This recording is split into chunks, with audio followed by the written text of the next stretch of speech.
90% রাজনৈতিক দলের মতকে অপেক্ষা করে কি করে ডক্টর মোহাম্মদ ইউনূস নির্বাচনের ঘোষণা দিলেন এপ্রিল মাসের বিগিনিংয়ে? এই প্রশ্ন রেখেছেন আমির খসরু মাহমুদ চৌধুরী, বিএনপি নেতা।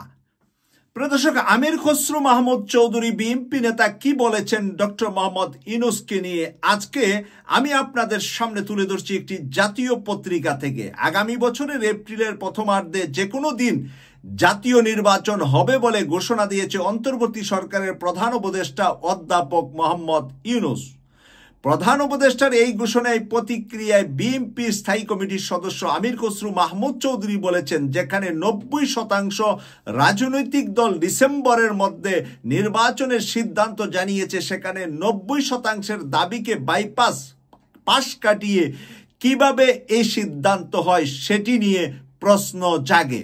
আর আমি আমির খসরু মাহমুদ চৌধুরীকে প্রশ্ন করতে চাই, এই 90% রাজনৈতিক দলগুলার হেড অফিস বাড়ি চালান দিয়ে তুলারাশির লোক দিয়ে পাঠিয়ে পাওয়া যাবে কিনা? তাদের একটা হেড অফিস আছে কিনা? তাদের কতজন কর্মী আছে, কতটা জেলা তাদের অফিস আছে, কতজন সমর্থক নিয়ে তারা জনসভা করে থাকে এবং বিভিন্ন সমাবেশে তারা কতজন মানুষকে একসাথে করতে পারে? আপনি কাদেরকে 90% দল বলছেন? বাবা বেটা দল খুললেই এটা একটা দল, স্বামী স্ত্রী দলের নাম এটা একটা দল। এরকম বাংলাদেশে প্রতিদিন ব্যাঙ্গের ছাতার মতো নতুন নতুন দল তৈরি হয়। এই ব্যাঙ্গের ছাতার মেও দিয়ে আপনি যদি 90% বলেন, আর জামাত এবং এনসিপির মতো শক্তিশালী দ্বিতীয় এবং তৃতীয়, আপনাদেরকে আমরা সব সময় স্যালুট করি যে বিএনপি 1 নম্বরে আছে।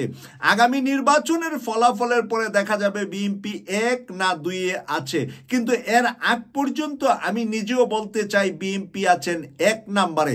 তাহলে 2 নম্বরে কে আছে? বাংলাদেশ জামাত ইসলামী। তাহলে 3 নম্বরে কে আছে? এনসিপি। তাহলে 2 আর 3 মিলে গেলে আর 1 যদি বাকি ব্যাঙ্গের ছাতা সবগুলাকে নিয়ে একসাথে হয়, তাহলে 2 আর 3-এর সমান হয় কিনা? এরপরে দেখেন 4 নম্বরে আছে চরমুনাই। চরমুনাই কার সাথে আছে? এনসিপি জামাতের সাথে আছে।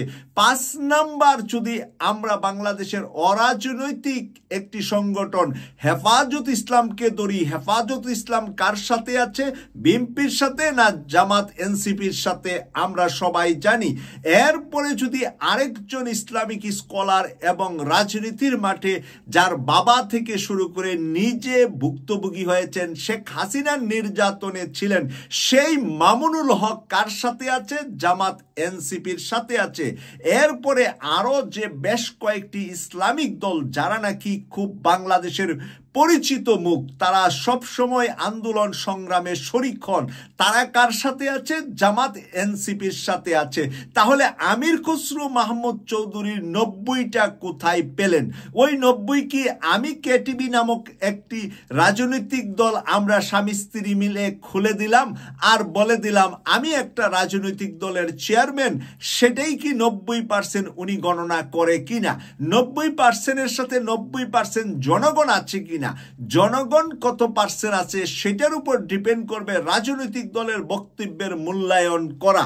কেন ডক্টর মোহাম্মদ ইউনূস শুধু বিএনপিকে ডেকে আর জামাতকে ডেকে এনসিপিকে ডেকে প্রাইভেট মিটিং করেছিল?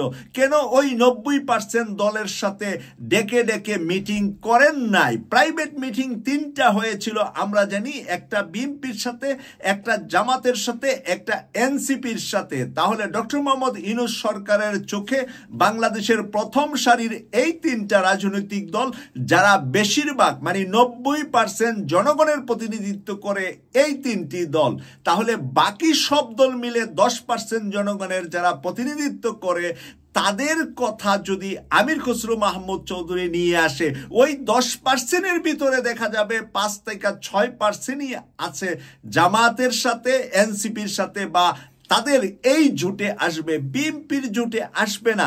বিএনপির জোটে যারা আসবে তার ম্যাক্সিমাম দল হলো স্বামী স্ত্রী মার্কা দল, হাজব্যান্ড ওয়াইফের দল।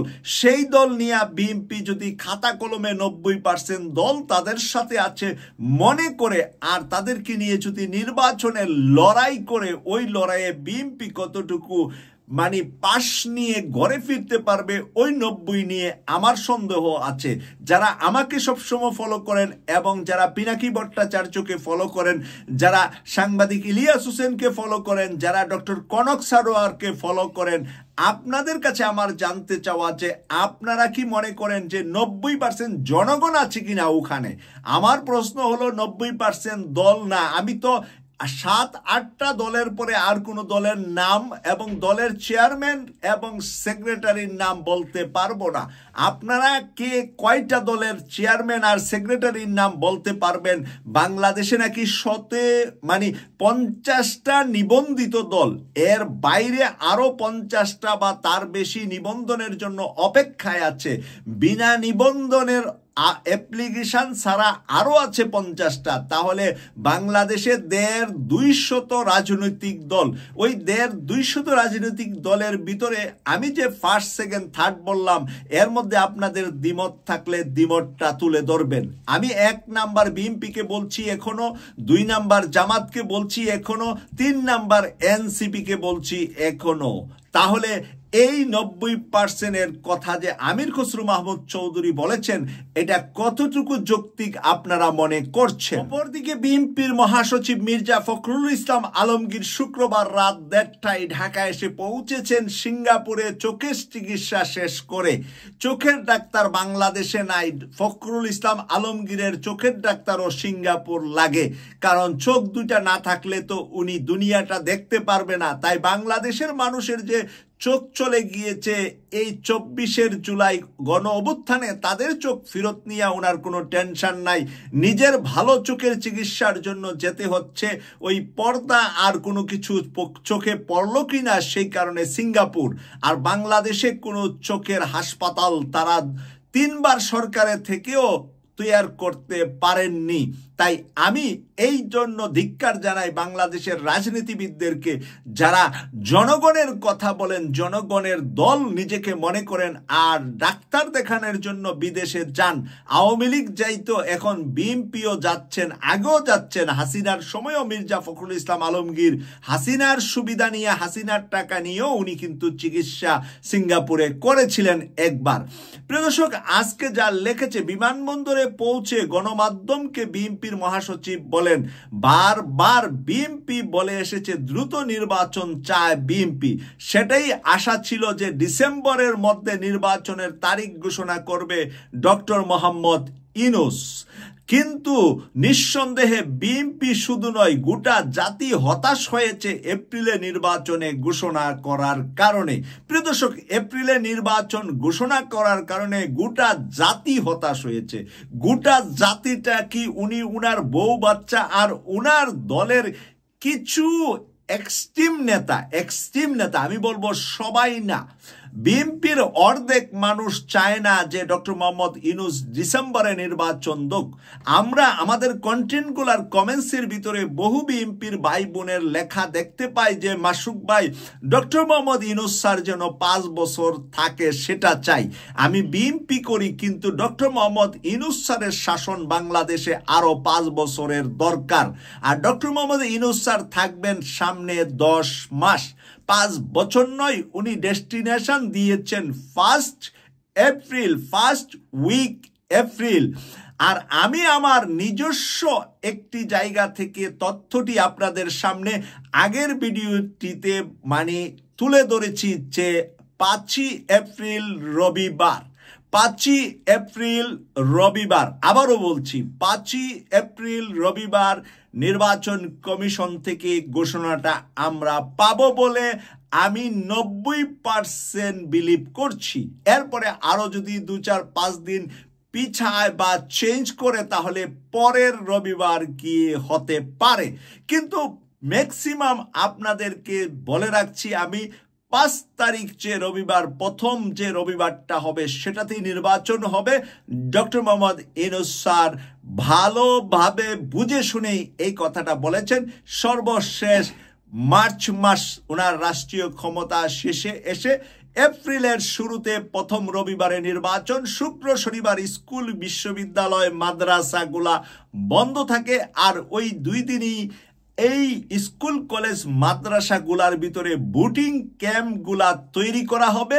শনিবার বিকেলে চলে যাবে প্রিজাইডিং অফিসাররা সেখানে সব কিছু নিয়ে, আর রবিবার সারাদিন ব্যাপী ভোট প্রদান হবে 5ই এপ্রিল। আমি দৃঢ়তার সাথে আবারও আপনাদের সামনে তুলে ধরছি একটি নির্বাচনী সম্ভাব্য এক্স্যাক্টলি তারিখ, সেটা হলো 5ই এপ্রিল 2026 রোজ রবিবার। যদি এটা চেঞ্জ হয় তাহলে কোনো এটা তো কোরআন হাদিস, আমি বলছি না যে এটা চেঞ্জ হওয়া যাবে না, কিন্তু আপনারা যেরকম ভাবে চিন্তা করেছেন, আমি আমার নিজস্ব তথ্য থেকে, নিজস্ব জায়গা থেকে, নিজস্ব ইনফরমেশন যেটুকু আমি কালেক্ট করতে পেরেছি সেই তারিখটাও আমি আপনাদের সামনে আগের ভিডিওতে তুলেছি।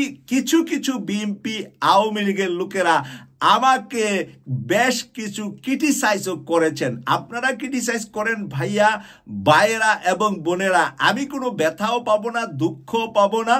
আপনারা যদি তারিখটা পেয়ে যান আগামী কয়েকদিনের ভিতরে নির্বাচন কমিশন থেকে, বা নির্বাচন কমিশন যখন ঘোষণা করবে তখন একবার আমি সৈয়দ মাসুক ভাইয়ের নামটা মনে নেবেন, তখনই আপনারা বুঝতে পারবেন যে আমার যে তারিখটা ছিল এটা কতটুকু সঠিক আর কতটুকু ভুল। কেটিভি 24 এর নিয়মিত অনুষ্ঠান দেখার জন্য সবাইকে আমন্ত্রণ জানিয়ে বিদায় নিলাম। আমি সৈয়দ মাসুক, লন্ডন থেকে। আল্লাহ হাফেজ।